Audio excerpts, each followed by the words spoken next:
तुमची देव किचनच्या ओट्याखाली ठेवतात. तुम्ही वेडे आहात. त्या सोन्याचा एका टिकलीनं तुमचा जीव जाऊ शकतो, परंतु हा 24,05,000 वर्षाचं पावित्र्य जपणारा तो पाषाण तुमच्या आत्म्याचा उद्धार करू शकतो. हे तुम्हाला कधीच कळालं नाही. घरं बांधल्या जातात, संडास बांधली तर ठीक आहे, या विषयावर आता पुढे बोलत राहतो. अर्धाच तास आहे. मी इथे जवळच आता नांदगावला परत येतोय. माझं भागवत आहे इथे नांदगाव जवळ नांदगावला आहे. अगदी येणाऱ्या मला असं वाटतं 12 तारखेपासून ते सुरुवात होता. त्या तालुक्याचे आमदार सुहास अण्णाजी कांदे यांचं ते नियोजन. माझे मित्रही इथं आलेले आहेत. काय आमचे प्रकाश शेट्टी ननावरे, राजा भोजी जायभावे, आमचे आप्पाजी भोजने यांचा आग्रह असतो नेहमी काहीतरी बोलण्याचा. प्रेरणा असते माणसांची. करत असल्याला मी जेव्हा जेव्हा अगदी निराश होऊन जातो, निराश होतो, मारू द्या जाऊ द्या एकदाच. मंदिर बांधणं सोपं आहे हो, मंदिर सांभाळणं फार कठीण आहे. निराश होऊन जाता मंदिर सांभाळत असताना. आमच्या बाबांना माहिती आहे, सुकेण्याच्या बाबांना फार निराशा निर्माण होऊन जाते. नंतर मंदिर सांभाळत असताना प्रचंड निराशा होऊन जाते. परिवाराला बांधलं मंदिर, ठीक आहे, अरुण भाऊचं कौतुक करेल की अरुण भाऊ बरं वाटलं बा मला. बापाच्या नावावर किती दिवस जगणार हो तुम्ही?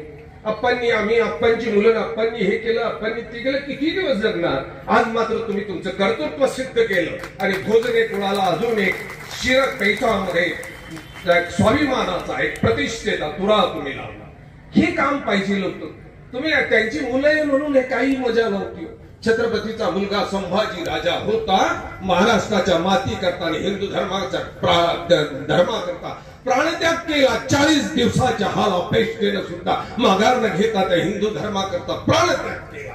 हा छत्रपतीचा कुलवंश असा चालला पाहिजे. आणि म्हणून आप्पांच्या मुलाने हे करावं, या पद्धतीनं जावं. यांनी आता रिटायर झाल्यानंतर रिटायरमेंटच्या शुभेच्छा देण्यात काही मजा नाही. आज मात्र अरुण शेठ तुम्हाला शुभेच्छा. या कामाची सुरुवात तुम्ही केली. ही कळस या जिल्ह्यातली अनेक मंदिरं आणि मठ भोजने परिवाराची अत्यंत दुर्दशेत मध्ये पोहोचलेली आहे. मग ते आमच्या वाखारी पिंपळगावचा असेल, हेही असेल, ज्याला भोजने परिवाराचा तो इतिहास जुळलेला आहे. परंतु आप्पा गेल्यानंतर मात्र त्यामध्ये शिथिलता आली होती. मंदिर बांधलं छान झालं, पण अरुण भाऊ त्या मंदिराच्या व्यवस्थापनाची काळजी घ्यावं.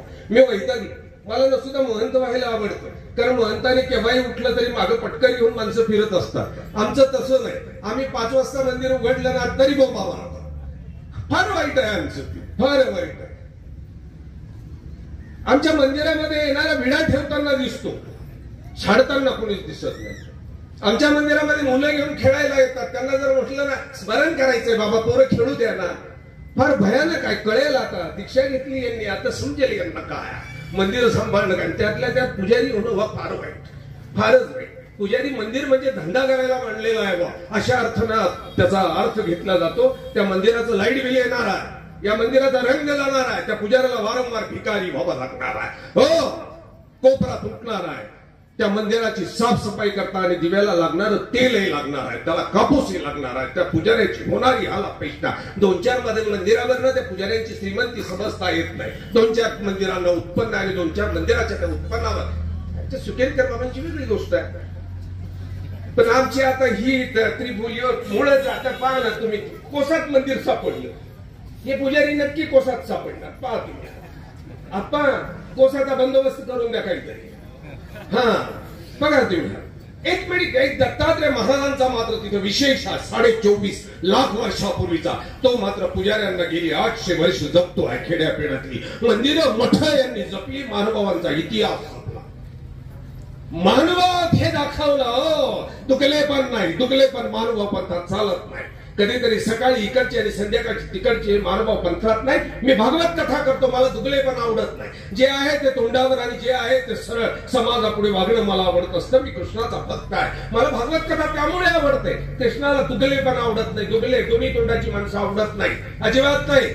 कधी इकून कधी तिकून बोलणारी माणसं आवडत नाही. कृष्णाला सडे तोंड माणसं आवडतात आणि दुगल्या तोंडाच्या माणसाचा शिरच्छेद करायला कृष्ण चक्रवर्ती घाबरत नाही. बघा तुम्ही बर्बरीक नावाच्या या मोठ्या योद्ध्याची कथा. पांडवाचा वंश आहे तो, भीमाचा नातू आहे. बर्बरी भीमाचा नातू, घटोत्कचाचा पोरगा. निघाला, आईनं सांगितलं निघ, तुझ्या पूर्वजांचं युद्ध चालू झालेलं, थोडी अडचण झाली, निघ तू युद्धाला निघ. युद्ध चालू झालेलं आहे, तुझी पूर्वज आता लढायला लागलेली आहे, तू गेला पाहिजे. निघाला, बरोबरीत निघाला. ते धनुष्य घेतलं, निघाला. 3च बाणाचा याला वरदान मिळालं होतं की 3 बाणानं हा 3ही लोकांचा स्वर्ग मृत्यू पाताळाचा भेद घेऊ शकणार होता. 3च बाण. कृष्णाने विचार केला काय गंमत झाली आता अडचणीची, मी एवढं युद्ध घडून आणलंय. बघा तुम्ही, युद्ध करणं कुणाच्याही मनात नव्हतं, एकट्या कृष्णाला वाटत होतं हे युद्ध व्हावं.